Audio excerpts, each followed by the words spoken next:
course, as soon as I hit the go live button, this dude started backing his truck up.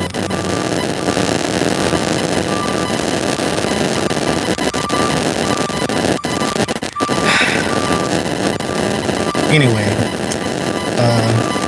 what's going on, everybody? If y'all could go ahead, as you come in, go ahead and drop a, hit me up with a little comment, let me know if you're in the building.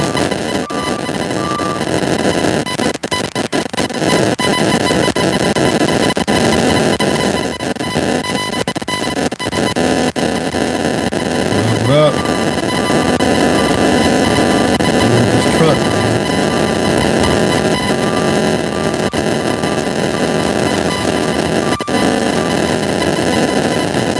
As soon as I hit the go live, then we started backing his truck up. Oh, okay.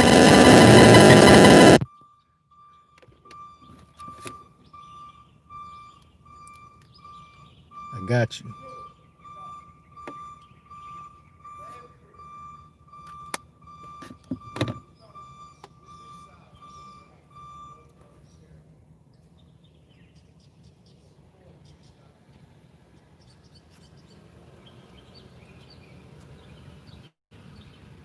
Give me 1 second.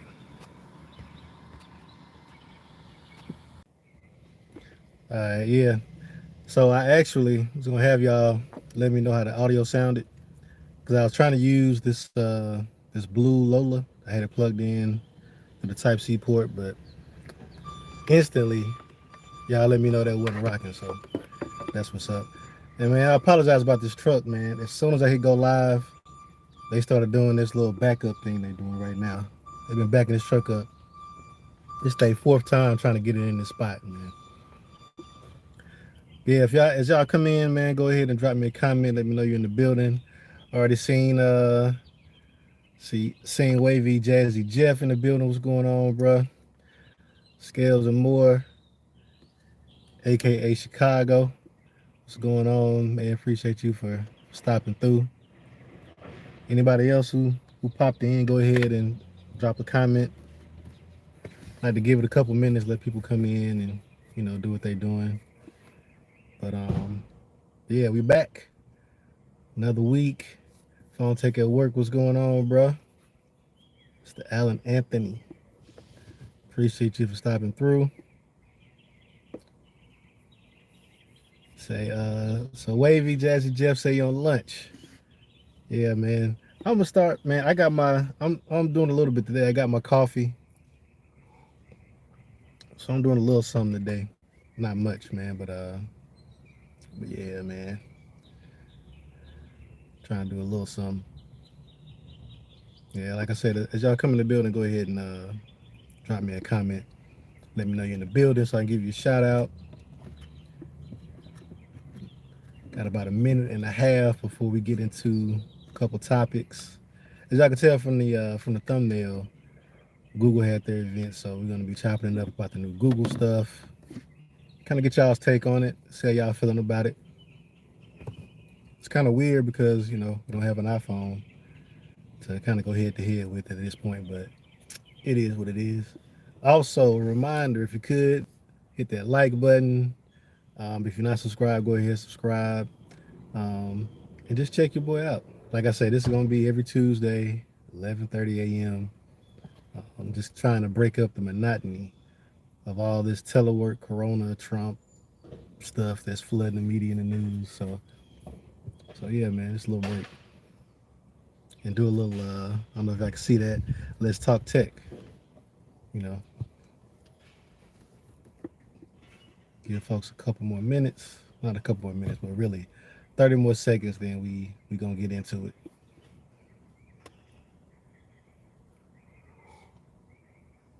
So what's been going on with y'all, man? What y'all been up to? How the weekend treat y'all? And as appropriate, I got my Pixel 4a here with my notes on it, so keeping things going. Like I said, as you pop in the building, go ahead, hit me off with a little chat, something like that. Let me know you're in the building. Wavy says, wasn't the 485G supposed to be the Pixel 5 XL supposedly? Uh, I don't know, man. I don't know why they went with the. Well, I can take a guess why they went with the 4A name instead of the 5 because of their price point. You know, $700. They got to have something that differentiates that phone, like the 5, as the flagship. And so right now, it's the only one that has like the metal body, has the wireless charging, has the high refresh rate screen. So I think they wanted to separate it even further because they do look identical, but I think just on paper to make it easier. The 5 is the big boy. All the 4s are their kind of like budget line. Even though the 5 starts at $699. So that's my take on it. But speaking of that, um, just kind of want to go ahead and do a recap. If you caught it or you didn't catch, if you missed it and you weren't able to catch it, Google had their event on September 30th where they announced all their new devices, had their hardware show. Some of the things they announced were the Pixel 4a 5G. They announced the Pixel 5. They announced a new Google Chromecast running a new OS. In the past, if you got an Android box, it was running Android TV. Now it's going to be running Google TV, which essentially is Android TV with a new launcher on it. I know because I side-loaded the launcher on my NVIDIA Shield from 2015 and it works like butter. So, some other hardware, they announced the Nest Audio, which is, it's like a dumbed down Google Home Max. Like from the front, it looks like a Google Home Max. But then it's like just a smaller device. Not as small as a Google Home, it's still bigger. Not as big as a Max. It's really like in between those two. Um, and they also had some other changes. So they got rid of the Google Play Movies branding for their, um, I guess, TV and movies app. And now the app is called Google TV as well. So they're shaking things up. Where it's gonna end, we don't know because we know how Google gets down with the naming. They don't care. They have no loyalty. All right. They rebranded everything Google Play, a couple years back, and now apparently they're getting rid of the Google Play moniker. Right? Google Play Music is gone. It's YouTube Music. Play TV is gone. Now it's Google TV. Um, yeah. So Google's gonna do what they do with branding, which is, in my opinion, kind of suck at it. But it is what it is. But yeah, so if you're curious about the differences between the Pixel 4a 5G and the Pixel, really the Pixel 4a, the Pixel 4a, the regular one, has like a small 5.8-inch screen. The 5a 4G, I mean 5a 4a 5G, is going to have a 6-inch screen. Instead of 6 gigabytes of RAM, it's going to have 8, and it's going to be running a 765G and 4,000 milliamp hour battery. So a little bit bigger screen, a little bit more RAM, and of course 5G when you're looking at the Pixel 4a. It still has the plastic back. Still, basically from the back, it's it looks identical to this for the most part. Of course, except it's bigger. So they're keeping that same design language. And the 5, kind of looks similar as well. It's 6.5. Oh, I'm sorry.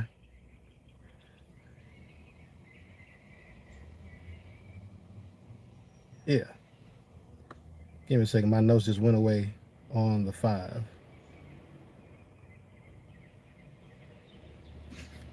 All right, we'll come back to that. Um, for right now, we'll go over the Google TV and what's going on there. So the Google TV is a new Chromecast. It's a new Chromecast that's running Google TV. They revamped the UI. As you know, in the past, the Google Chromecast didn't have a UI. You had to have your phone to control it, and basically, it only showed something when you cast something to it. Otherwise, it was just showing pictures or a backdrop or something like that. So now with the new Chromecast, they actually have a remote that you can use. It has like a Google Assistant button on it. Has like a Netflix button, a couple things, direction pad. Very simple remote. A lot of people compare it to the Apple remote. So that's, I think that was a good move. on Google's part because the phone thing is convenient, but it's cumbersome, right? Because your phone is a small screen. So, to take up your screen, trying to control your device and look for stuff, versus having like a dedicated remote that anybody can just come down, sit down, and control it with. I think that dedicated remote still wins from that standpoint. But the UI, I can speak personally about the UI, is drastically better. If you had an old Android TV, the interface was kind of all over the place. But with the new Google Chromecast, their UI is very media focused, right? So it's supposed to pull together all your content from all your different services. So your HBO Max, your Stars, Cinemax, YouTube TV, Disney Plus, Amazon Prime, of course Netflix, YouTube. Like it's pulling content from all those services and showing you different shows based on what you like. As far as the accuracy of it, I can't really speak to it. You have a watch list that you can manually add things to, and it'll kind of keep you posted on new episodes, stuff like that. But as far as it automatically generating new stuff, I haven't had enough time with it to tell how good it is at it. I've only been running it for a couple of days. Let's see, Wavy Jazz, it just says Google probably gonna eventually rebrand YouTube TV to Google TV. Uh, so to be honest, man, I'm not sure, man. Um, I don't know if they're gonna do that as far as rebranding YouTube TV. The reason why I say this is because the YouTube name has kind of like bubbled to the surface as like their best brand name, like the most powerful brand name. So with YouTube TV, it actually has a tie-in to YouTube. Like you get a YouTube premium subscription along with it. So I don't know. I think they'll keep those two things tied together. Andrew Stud says, "What's that moving around in the background?" So behind me is a playground, um, and there's some people I guess just kind of back there chilling. It's like an old, to be honest, like an old dirty hammock back there. And them folks just walked up to it and got on it. Ain't no way, no way you catch me on that. But anyway, yeah. So you might see some random people walking back and forth in the background. But yeah, I think that they'll keep the YouTube TV branding. That'll be smart. YouTube has I think, a strong brand identity. I think that's why they went from the Google Play stuff to YouTube Music for the audio stuff. I should have did that to begin with instead of coming up with the whole play. Because the thing is, Google as a company, because Google has their hands in so many things, um, they kind of have that big brother presence. Like you just assume that Google is like knows everything about you and knows everything about everything. And when you have a company that basically that's like the service they provide, it's very difficult not to come across as like a cyber overlord. Like, this is Terminator and they're going to take over, the machines are going to take over. People are paranoid about that. So Google goes out their way to make sure that they keep a very, very lighthearted, playful kind of appearance and persona. Hence why they will not come out with a serious looking piece of tech. Like none of their stuff looks super industrial. None of it is super, you know, serious. Even down to the naming of the colors and stuff like that. They keep it all very light. The logos, all that stuff is very light. Pastels, red, blues. They work hard at trying to make sure they don't come across as, too serious of a company.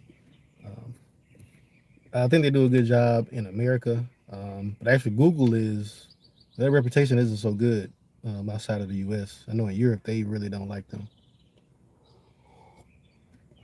But as far as all the hardware, for me the most interesting thing was the Google Chromecast. It starts at $50. Well, it costs $50. Comes in three colors, and the remote matches the color of the dongles. I think that's a pretty good living room play. I haven't seen one to see the performance of it because that's kind of usually the biggest issue with set-top boxes and how often you use them and what your experience is. The UI and the software is one, which I personally like the new one. But then how well does it perform on this new Chromecast? because it is sort of the first, not the first dongle like that, but it's Google's first dongle they've put out that like runs a UI. So that's a lot. That's a little bit more overhead. Um, as far as like the Chromecast, basically it just fetched shows from the web. So it didn't actually, do a lot. And even doing that, just streaming. I know our Chromecast, after so long, I'd have to go get it and, um, kind of repurpose, not like reboot it, because it would just get hot and overheat. So this new one is it's bigger, so maybe it has better heat dissipation. But just running a UI and trying to be your main source of content, we'll see how well it performs. Like I said, on an NVIDIA Shield, it's running like butter, like better than the Android TV launcher. Like I had to try to get these folks out of my out of my view here. I'm sorry. Okay, yeah, all right, yeah, but yeah, it's better than the Android TV launcher by far for me. I think it's gonna do well, especially with the little colors and everything. The Nest Audio, I'm interested to hear how it sounds. It starts at $100. They have different colors of it as well, so it's normal Google stuff like pastel, soft colors. Nothing, groundbreaking. I will say one interesting feature that did come out of the announcement though was a software feature for Google Duo, and they actually in Google Duo now have something called Group Watch. And with Group Watch, you get to basically share your screen, and you can share an app.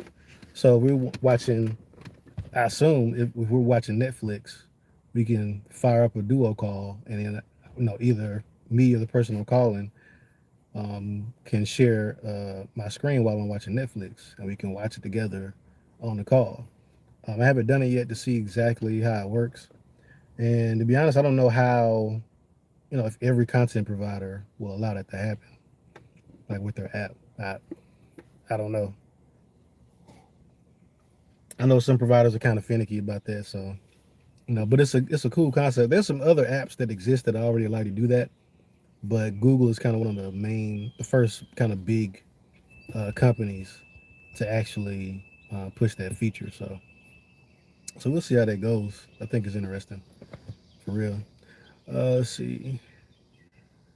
See, Stud said, my question: why would you get new Google Chromecast over NVIDIA Shield, Roku, or Fire Stick? Uh, well, as far as over an NVIDIA Shield, $50. I think it's priced right because the Chromecast Ultra costs $70 and doesn't do everything that the new Chromecast does. So I think that at $50, it's priced to move, kinda like for streaming 4K. I think it's priced to move. As far as getting an Nvidia Shield over, Studs, you know how I feel about the Nvidia Shield, right? We are Shield brothers. Okay, the Nvidia Shield is the best set-top box or the best streaming box to date. Right, there has not been one that's been better.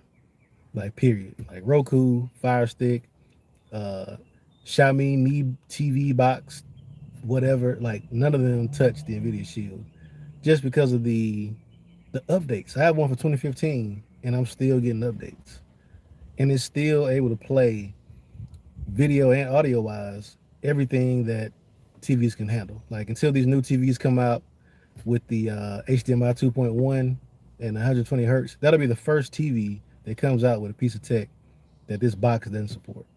Because I've been streaming 4K 60 and HDR since, well, I've had the capability to uh, play back and stream 4K 60 with HDR since 2015. So you can't really beat that for the value. Granted, back then the box cost significantly more. Like I got the Pro. I think back then the Pro has 500 gig hard drive and costs like 250 or something like that. So I don't know, man.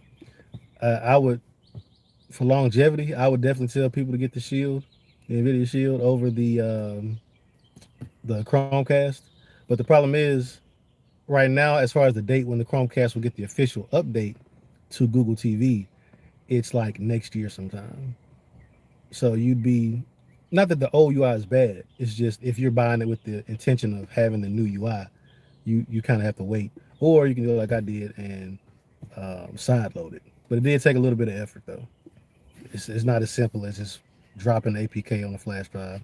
You do have to go into ADB and manually remove the native Android TV launcher so that you get the option to select the new launcher and then you can pick the new one. But yeah, if you're willing to do that, steps are pretty simple.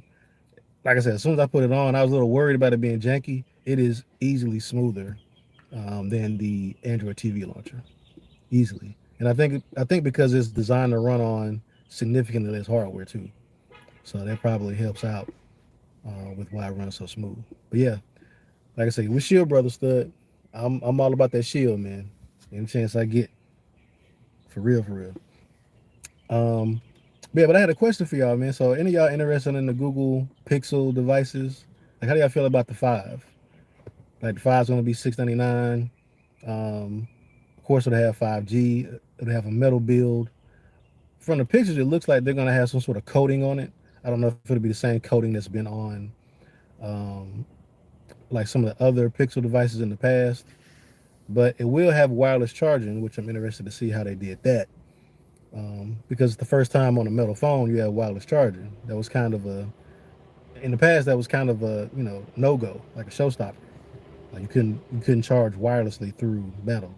I don't know if they're doing some sort of like material mix. I wouldn't be shocked though if somebody did a teardown and it came out that it's not really metal. Like it's some sort of like how Samsung calls their backs on these plastic phones glastic. Like I wouldn't be surprised if it was some like composite material with metal like qualities or something like that. Um, but yeah, because it's also price $699. Um, and we kind of know that there'll be an iPhone that's at that 650, 699 price point as well.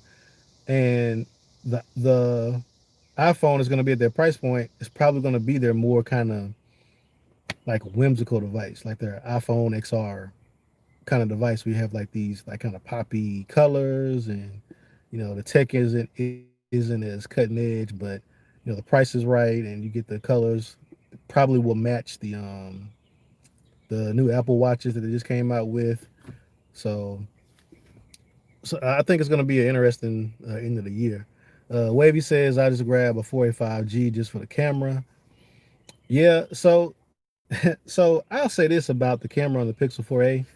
It's for objects that aren't moving in good light that you can control how far away you are is good. Now this camera is very limited.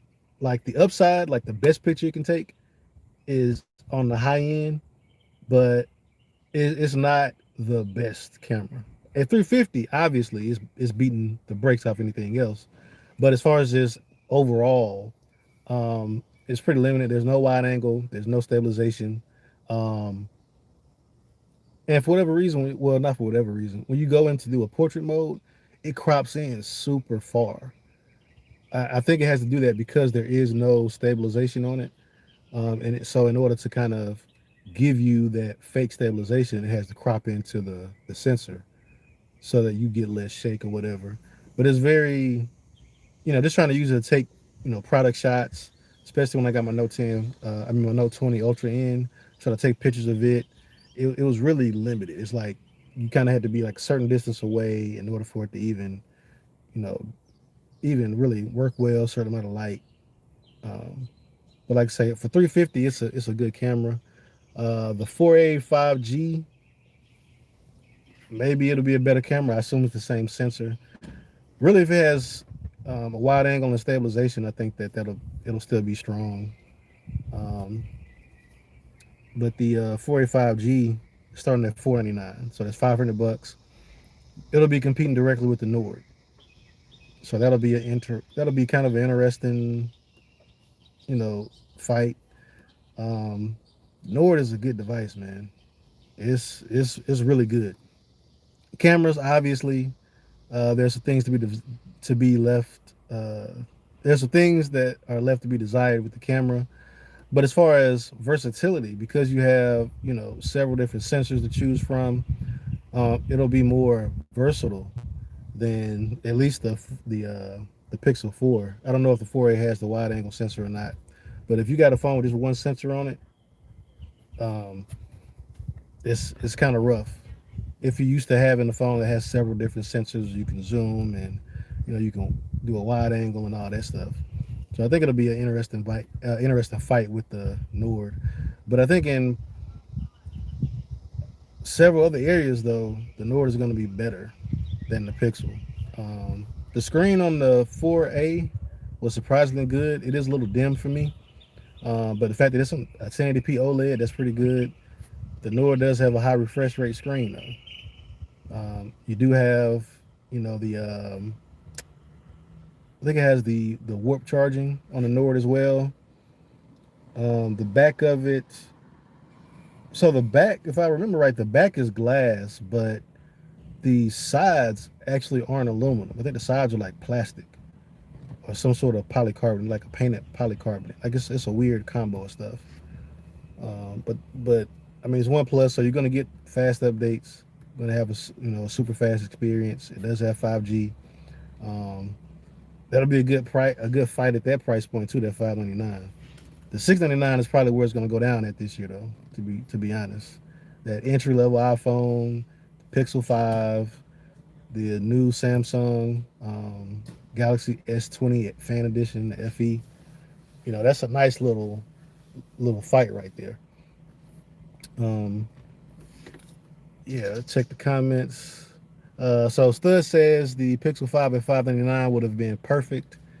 Yeah, 599 would have been, I think, would have been a great price point for them. But I think that I don't know. I think there's a struggle with Google right now you know, to have something seen sort of as like a premium product. Because at 599, it's cheaper than the cheapest iPhone, cheaper than the cheapest Galaxy.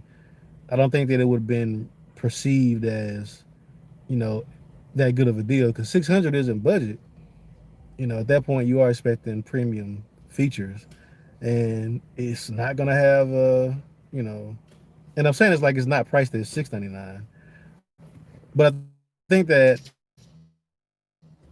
as far as people in their mind, like whatever you price stuff at, kind of has an effect on how they view it, right? So if something is priced cheaper than other devices, initially people think like, oh, well, why is this cheaper? Like there must be something it doesn't do or doesn't have, and then I think that would highlight the stuff that it doesn't have. Like it doesn't have an A65, like the fan edition. It has a 765G. It does have 5G, but as far as some of the other specs goes, it's kind of lacking.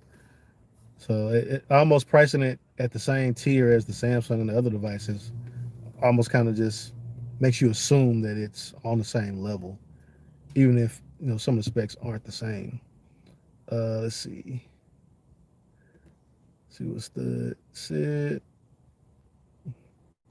He said the camera only is worth 599. Uh, I don't know. Well, I don't know. I don't know, man. The Pixel. So the Pixel can take great pictures. That's true, but it's mostly software. Like it's the software that's doing it. So as far as like them putting that software on their phone, they're using old camera sensors. Like the actual money that it costs to put their camera in their phones, like is nothing to Google. So I don't know if I can say the camera alone is worth 599. Just because there are a lot of situations where the Pixel camera isn't the best.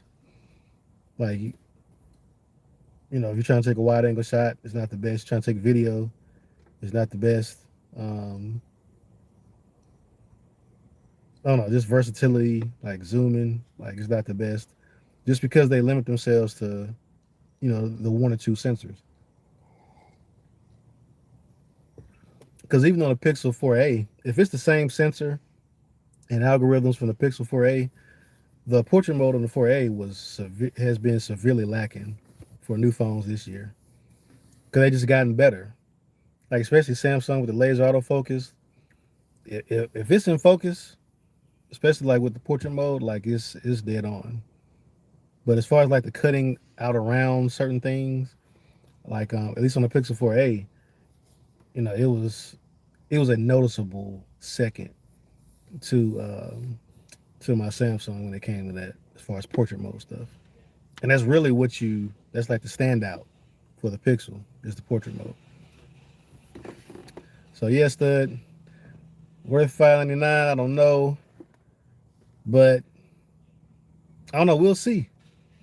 I think Google is shifting gears. I think they're doing what they have to because obviously selling $1,000 phones hadn't been their forte, right?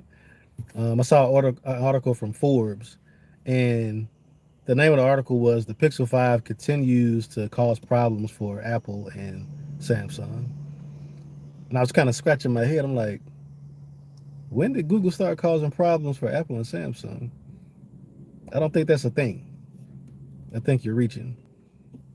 Because the 5 is not going to be a replacement for a Note 20 Ultra or an iPhone, Pro Max or anything like that. It'll be a good deal, and I think that might be where Google kind of can win, right? In the it's a good deal kind of market, because even their flagship phones have never felt as premium. Like the build has been kind of sketchy. And then, like I say, because of their desire to stay so kind of lighthearted and whimsical, it's prevented them from coming out with a like just like a dark, moody kind of phone. Like I think about that iPhone 11 Pro Max, the green one, the matte green. That was a tough color, man. That was a nice that was a nice phone, nice color. That was tough. Um, no, even now, like with my Note 20 Ultra, the black has grown on me a lot, especially with this Ghost Tech case I got. It's got a matte black case and that huge camera sensor. Like it looks like a robot. Like it looks like it's gonna get up and like take over the world. But nobody really thinks the Samsung is doing that. They don't have a reputation for being everywhere and knowing everything. Like they're not worried about that. So yeah, I think it's gonna be interesting. But yeah, man. So I know Wavy said that he was probably gonna grab a 485G, which I think will be interesting. So Stud, are you gonna grab a 5, man? It sounds like you're campaigning for a Pixel 5 and saying that it's easily worth the 699. So Stud says I guess it says the camera's magic and it's the best in the game. Murder Sammy and Apple. I don't know. Sammy portrait is messy, doesn't compare to Pixel.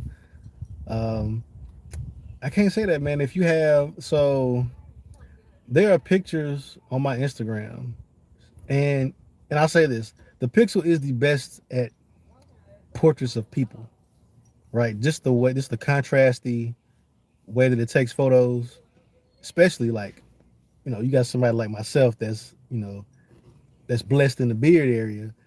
That Pixel portrait mode is really gonna make the hairs pop and gonna have a strong contrast and things like that. It's gonna look good. It's gonna look very good. From that standpoint, I definitely say it's better than pretty much everybody else in the game.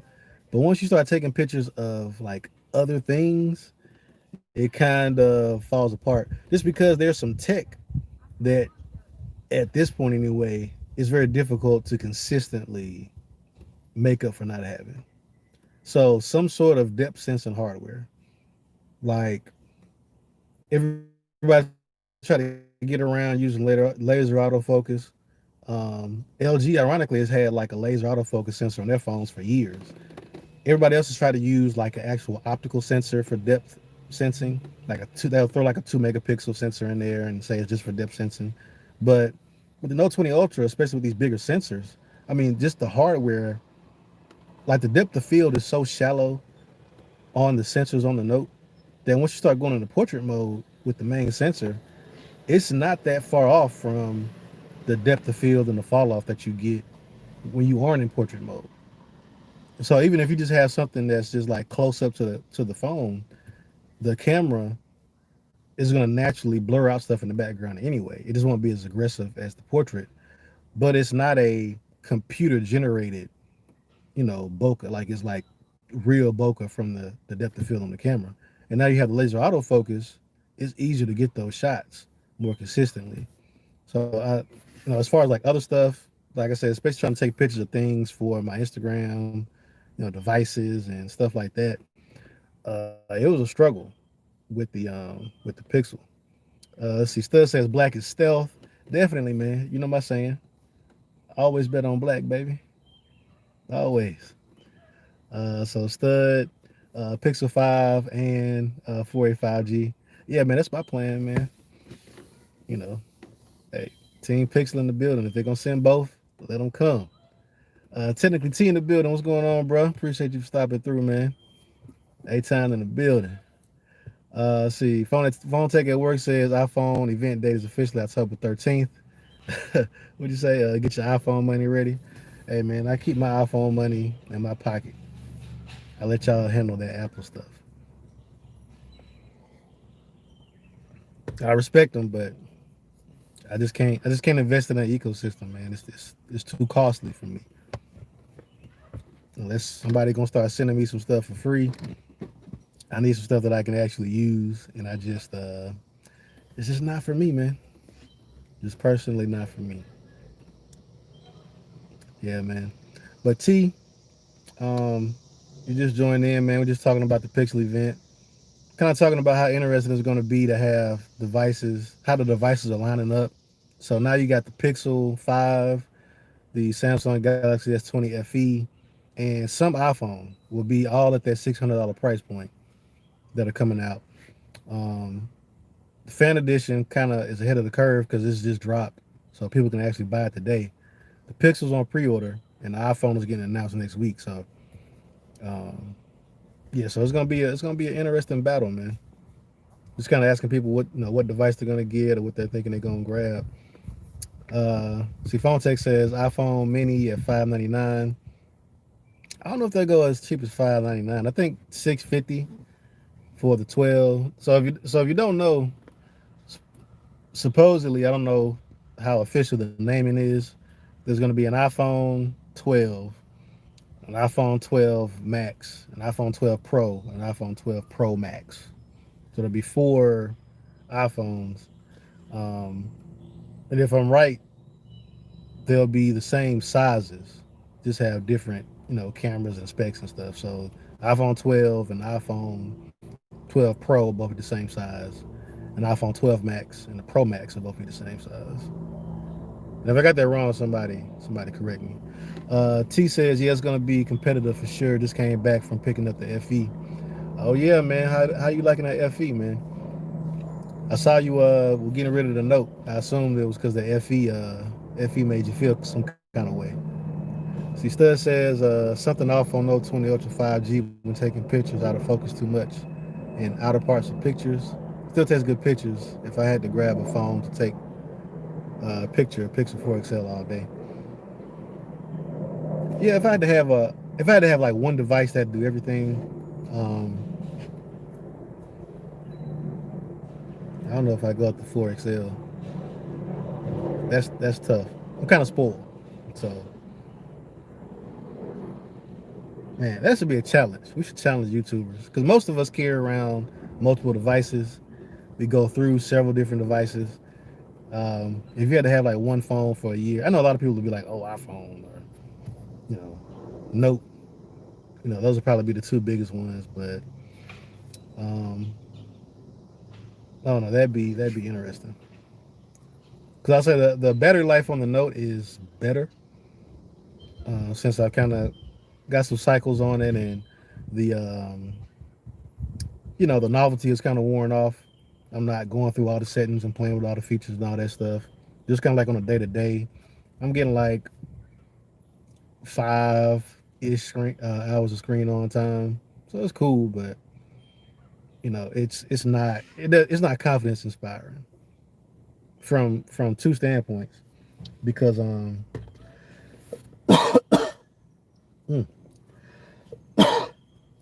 man, something in my throat. Sorry, but from two standpoints. One, the battery just isn't that strong.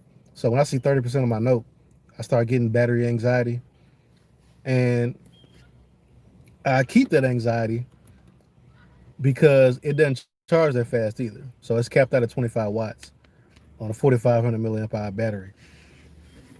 I always have it with me. My new baby, Tab S7 Plus, right? 10,000 milliamp hour battery. The Tab S7 Plus on a 45-watt charger charges faster than the Note 10 Plus. I mean, the Note 20 Ultra with a 10,000 milliamp hour battery. That's why I love it, man. 0 to 100 in less than 90 minutes. 10,000 milliamp hours. That's what's up. Let's see. Technical T says, nah, I had some serious network issues with the Note. I was missing calls and sending calls to voicemails. Tried everything to fix it and nothing. So I had to go back. Okay. Hey, that's a very good reason to get up off of something, man, for real. See, FE cams, not bad. Yeah, they're not top tier. Obviously, the phone costs $600. So that kind of makes sense. I think they got like an array of 12 megapixel sensors on there, if I'm not mistaken. So I mean, it's Samsung. They're pretty good. They're upper end for sure. Even if they have like Note 10 Plus cameras on there, those are like upper end sensors still. Wavy says I'm getting 6 to 6.5 screen on time on my Note. I keep 5G off for the time being. Yeah, so I got this T-Mobile SIM card in my phone. It says 5G a lot. Like right now, I'm streaming on it. It says 5G. Speeds are okay. I feel like I got catfish though. The day that I bought this SIM card, I went to the parking lot, got in my car, and did a speed test. And I made sure that I wasn't like connected to any kind of like micro cell they had in the T-Mobile store.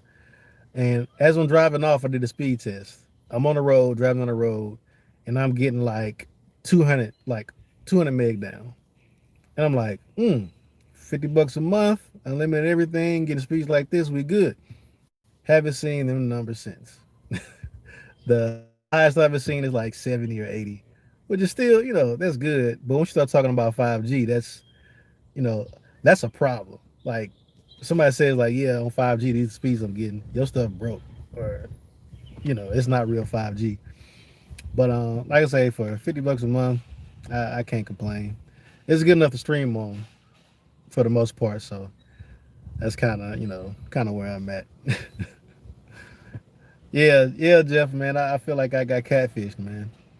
I'm glad because when I saw those speeds, I almost turned around and bought a second SIM card because I was like, man, I got two unlimited everything SIM cards for phones I could pop in and do whatever. But yeah, man, it's interesting. So Stud says 5G is a joke. Turn it off on all my phones on T-Mobile. I'm tempted to do that, man. I think I did that for like one of the days in the week that I first had it, just because I was burning through battery so much. So I turned it off. I saw like a little improvement. I might do it again, just because, like I say, now I have more of a normal usage pattern. It's not as you know, it's not as disrespectful as it is when you first get a device because you're like trying out the cameras and all the modes and I can record in 8K and let me see what this looks like. Let me take 200 pictures and let me dig through all the settings. Let me set all this stuff up. And Samsung has, if you like really dig into Samsung stuff, they've gotten better about not putting everything on the phone. But there's a rabbit hole you can go down where you can start downloading a lot of extra features, a lot of extra customizations. Like I got Good Lock on my stuff, and it has all these attachments you can download and install. Um, even the camera has modes you can download and install. The little sidebar has plugins you can download. You can even buy them where people have made them themselves and they sell them. You can download those and install them. So there's a lot of extra stuff you can put on your phone after the fact that potentially will have an impact on battery life. I mean, you have a video as your wallpaper, you know, video lock screen. I mean, all kind of stuff, man. So yeah, I'm kind of in more of a normal usage pattern now. So I might turn it off just to see kind of what impact it has, since I have a pretty good baseline. Stud says he turned it off because it's a joke, not because of battery. It's a hoax. He says a hoax. Um, I don't know if I call it a hoax. I think that it's definitely being hyped. Like if I had to put a word on, I put hype on it, which basically means that it's being sold as it's being advertised as more than what it is in reality. That's the thing. Because the biggest thing with 5G really are not the speeds. It's really the the ping times and the latency, the network latency on 5G. But in day-to-day life, that doesn't mean anything. Like a tangible benefit might be, well, when I hit play on YouTube, instead of the little circle thing going around 5 times before the video plays, now I have better latency and lower ping. Now it circles around 1 time and the video plays. In the grand scheme of things, most people don't care about that. That's not life changing. It's not life altering, right? Then they try to gear towards gamers and like, oh, you'll be able to play first person shooters. Lies. There's no way you're gonna be sitting in the parking lot playing a first person multiplayer first person shooter on your cell phone, and it'd be just like you're inside on your Wi-Fi or on your console. Like that's not the network consistency is not there. So Stud, I agree partly with what you're saying. Like it's not all it's cracked up to be. I'll say that much about it. Yeah, man. So like I said, I was gonna try to keep these to about 45 minutes. Um, Next week, I guess. When is the 13th? Let's see. Check my calendar right quick.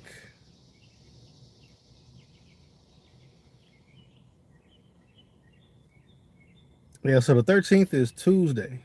Y'all, do we know what time the Apple event is on Tuesday? Let me see if Alan put the time in there. Yeah, he didn't put the time. But yeah, so potentially, I doubt it'll have happened by the time I do this live stream. Hell, if it hadn't happened, if it's going on during this time, I might just, set up some way where we can kind of just watch it and talk about what's going on. Okay, 1 p.m. Eastern. Yeah, so it'll happen at 12. I start this at 11:30. So um, it'll start while we're on here. Um, Man, hit me up if y'all wanna. I might can set up some way to live stream that during this time slot, or at least like, but might just like an extended stream or something like that. I don't know. I don't know. We'll see. But I'm gonna go ahead and cut this one short, man. I gotta get back. Appreciate y'all for stopping through. Like I said, smash that like button. If you hadn't subscribed, go ahead and subscribe. We're doing this every week, 11:30 on Tuesdays. Everybody stay safe out there, and check me out on other social media platforms: Instagram, Facebook, Twitter. I have the links in the description. But appreciate y'all again for stopping through. And until next time, I'll talk to y'all. Peace.